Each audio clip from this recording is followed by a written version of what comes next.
فەرمانبەران چۆن بەڕێوەچێت؟ سڵاوتان لێبێت دیارە ئەمڕۆ 15 ڕۆژە خۆپیشاندانی مامۆستایانی سنی پەروەردەی بەردەوامی هەیە. ئێستا مامۆستایان لە سەر ڕێگەی نێوان کوردی کەلار جارێکی تر ڕێگاکەیان داخستووە و من ئەمێ ئاماژە بۆ بدەم کە مامۆستایان بوونە بە دوو بەشەوە، بەشێکیان ئەوەیە کە دەوام ناکەن لە ماڵەوەن و بەشەکەی تریشیان ئەوەیە کە لە ئێستادا ئەیبینن لە پشتەوەی بینن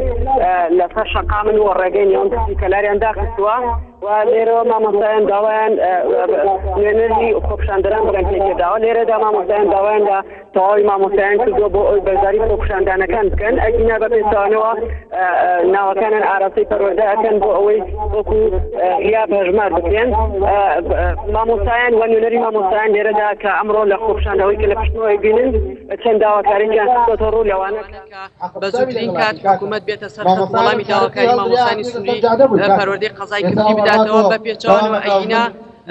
درێژە بە خۆپیشاندانەکانەدەن و چەند خاڵێکیان هەیە لەوانە کە مامۆستایان ئەبێت جێبەجێ بکرێت لەوانە چاکسازی لە پرۆسەی سیاسی و هەروەها داوا ئەکەن کە داواکاریەکانی مامۆستایان لە بواری پەروەردە جێبەجێ بکرێت. ئەوەی کە لە ئێستادا لە پشتەوەی بینین دیارە ژماری مامۆستایان بە بەردەوامی ڕووی لە زیادبوونە و بایکۆتی هۆڵەکانی خوێندن لە سنی پەروەردەی کوردی بەردەوامە و من ئەمێ باس ئەوە بکەم کە جگە لە مامۆستایان فەرمانبەرانیش بەشداری خۆپیشاندانەکە دەکەن و لە هەمان کاتدا کاسبکاران و کەسوکاری خوێندکارانیش بە هەمان شێوە بەشدارە بن لە خۆپیشاندانی مامۆستایان و ئەوەی کە لە ئێستادا ئەیبینن وەکو ئاماژەم پێدا ئەوە ژمارەیەکی زۆرە لە مامۆستایان و کاسبکاران و فەرمانبەران و هەروەها نوێنەری خۆپیشاندەران کە لیژنەیەک پێکێنراوە بەمبەستی خۆپیشاندانەکان بە شێوەیەکی ئەمانە بەڕێوە بچێت. ڕۆژانە سەردانی شوێنە گشتیەکانەکەن داواکەن لە تەواوی چینی توێژەکان پاڵپشتی مامۆستایان و فەرمانبەران بن بۆ ئەوەی